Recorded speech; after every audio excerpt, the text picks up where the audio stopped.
This time on Ask Rad Rat, we talk about the name Tre-Flip, we talk about my first skateboard, and we talk about how to deal with chickenfoot. Let's get into it.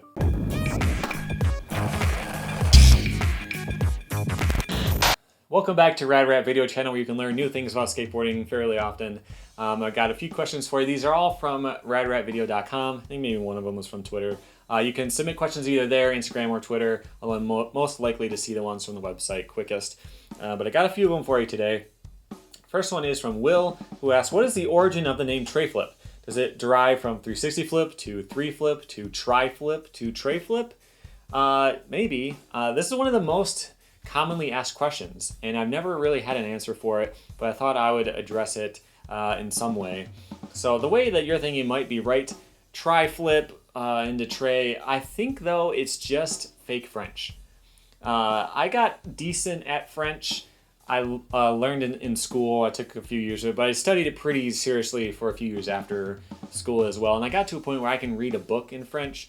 I can't understand it spoken that well, and my speaking and writing skills aren't, they're terrible. But I know enough French to know that there's so much fake French out there that is just total bullcrap. So the guy at the restaurant who helps you find your seats, we call him the maitre d'.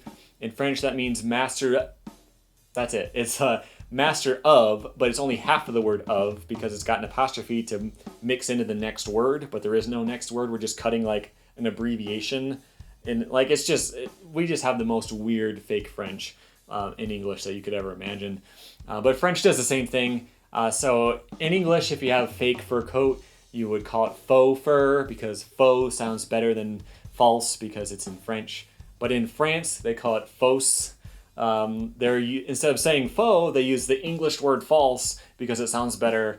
It's just one of those things. I think it's just kind of like, it makes it sound kind of cool and foreign or something like that, more than it being a specific thing. So one dude started calling it a Tre-Flip, and somehow it caught on. I don't know who, or I'd ask him, but that's my best theory. The next question is from Stephen O. How do you feel about skating that is more focused on pure creativity and feeling out the spot as you go, i.e. Joe Moore or Richie Jackson, versus the more modern professional style of going as big as possible? I think one of the biggest things in street skating is wanting to leave your mark, being the first person to do something, proving that this is possible, whatever this may be.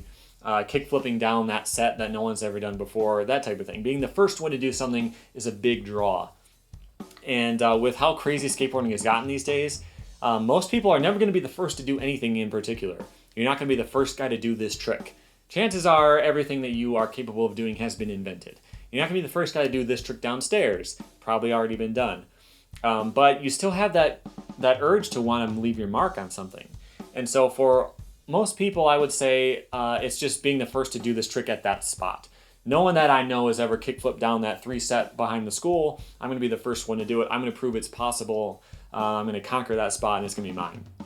But I think as you push that more and more, eventually you get to a point where wanting to do a trick at that spot first isn't good enough, and you want to be the first one to ever skate that spot at all because it's just a brick wall with some wood awning or something. Like, you'll figure out some weird way to skate it, and I think that's where that comes from. So I'm not quite at the Joe Moore level of doing the kind of stuff he does, but I do have a sort of example. This is this ledge that I used to skate. It's a couple feet tall. I haven't seen many people skate there. I don't know what's been done. If I 360 flipped it, I might have felt like I was the first one to do it, but I know that I'm probably the first one to ever do a nose bonk on a can of pop and pull it over like that. So for me, that felt a lot better than doing something that someone has probably done before, and if not, probably will do right after I do, right? And so I get that mindset a bit and wanting to contribute something new rather than just being the first guy to do something. So I don't know. I think that's where that mindset comes from. I think it'll get more popular as skateboarding gets so far out of reach for most people. For your average skater, you're not going to be anywhere near pro level, but you can still leave a mark in some other way. So that's where I think that comes from. Next question is from Hobo Joe. What was the first skateboard you ever got, and can you please show it if you still have it? I don't still have it, but I do have clips where I'm skating it, Here's the first kickflip I ever filmed. This is my first skateboarding clip at all. Actually, I do have 2 of them. And so I know you can barely see the board. It was on a digital camera that had a floppy disk in it. This was, I think I filmed that in 2002. I started skating in 2001, but it's the first time I ever recorded anything. And that board was from Kmart. It was a completely flat, no concave board. I don't know what size it was or anything. It had actual metal trucks, I remember, because they made ones out of plastic too. But I had metal trucks, and then the wheels were like, plastic or something. You could see seam in them, and they didn't roll all that well, flat spotted instantly and stuff. So nothing that was worth holding on to, and keeping on the wall or anything like that. I don't know whatever happened to it, but it was just kind of a garbage board. My first real board, I think, was probably a blank. I went to blankdecks.com a lot, and I would get stuff from there. I can't think of my first graphic deck. I really liked Darkstar back in the day because they had a really cool team, and I loved all their stuff. So I had a few Darkstar boards pretty early on, too. In 2003, I was on Darkstars a lot, so I don't know exactly what my first board was, except for that Kmart one, but nothing special. Okay, last question today is from Jesse. Says, I've recently got back into skateboarding after a 2-year gap and making progress well, but still facing the same problems from the past. The chicken foot. I wanted to ask what kind of methods would help me land on the board with both feet, no matter what trick. Shove-its and ollies are what I can get consistently, but when it comes to kickflips, varial kickflips, especially Tre-Flips, my back foot will land on the ground. Even if I land those tricks, my back foot will return to landing back on the concrete. So this is the biggest problem with learning how to kickflip. I remember I made my original kickflip trick tip way back in the day, and there's a little bit of technique to learn. Sure, you got to learn how to flick your foot and all that kind of stuff, but 90% of the difficulty of the trick is just making yourself land on it. It's so weird, it's so foreign, it's so new, it's scary, And so that's the biggest part of the trick. That's the biggest difficulty. So don't feel like you're alone in that by any means. Most people have some sort of commitment problems with skateboarding, usually on gaps and stuff like that. But it is something that we've all dealt with in some way or the other. So one of the biggest tips that I had back then was to just jump way too high. Don't give yourself the option. So something that the way that I used to do when I was trying to kickflip is I would pop the tail, my foot would just slip off the tail and plant on the ground, and then I'd flick it, and I might even catch it. I'm like, wow, I'm definitely gonna land it, not realizing my foot's been on the ground the entire time. So I would always tell people is to jump way too high, much higher than you'd expect. The board's gonna flip like this. I want you to jump like 2.5 feet higher than that. Suck your feet way up to your chest and just force your body to be in the air, because you're building a lot of feeling for just planting that foot or putting it on the ground or popping it and getting it down this way. You need to learn how to pop and jump up and stay above the board. So that's one of the biggest things. You just got to force it. That's all there is to it. You're not going to keep doing that same thing and somehow the board just like by chance squeezes in right under that foot, as you land. It's not going to happen. So you got to build better practices and get more into it that way. But one of the things I would do, you mentioned trying Tre-Flips, which would make me think that you're maybe a little bit further along. But I would think landing some way where you're not going to worry about slipping out. So maybe I would suggest learning 360 flips while rolling, but maybe you do it on the pavement right next to the grass.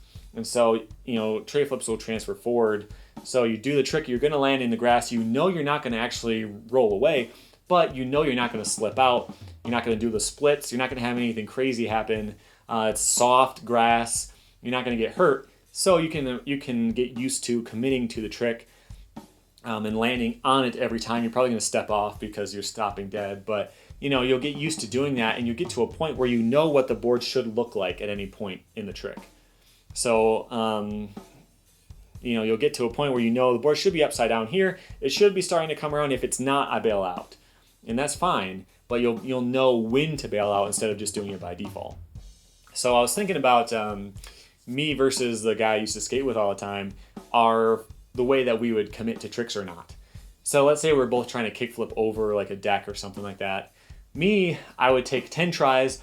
First 9 tries, I wouldn't even attempt to land it. I would be in the air, not feeling right, kick it away. In the air, nope, board didn't flip right. stuff like that. And then it would finally come together and I would land it and it'd be fine because I knew when to expect it to be finished and all that kind of stuff. And it felt right, looked right, so I went for it. His style was just commit 100% all the time.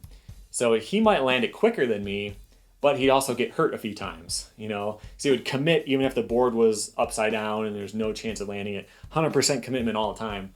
And that works really well if you're gonna do gaps and stuff, because you can do something first try. Meanwhile, I throw myself down at 20 tries before I actually commit to it, and I'm already hurt and bleeding and angry. So, you know, it's just something you've got to work on, and you're going to come up with your own style. But most of it is just comfort and practice. If you can practice in an environment where you feel safe, like you're not going to get hurt every time you commit, you'll get a better feel for it. You feel a little bit more comfortable.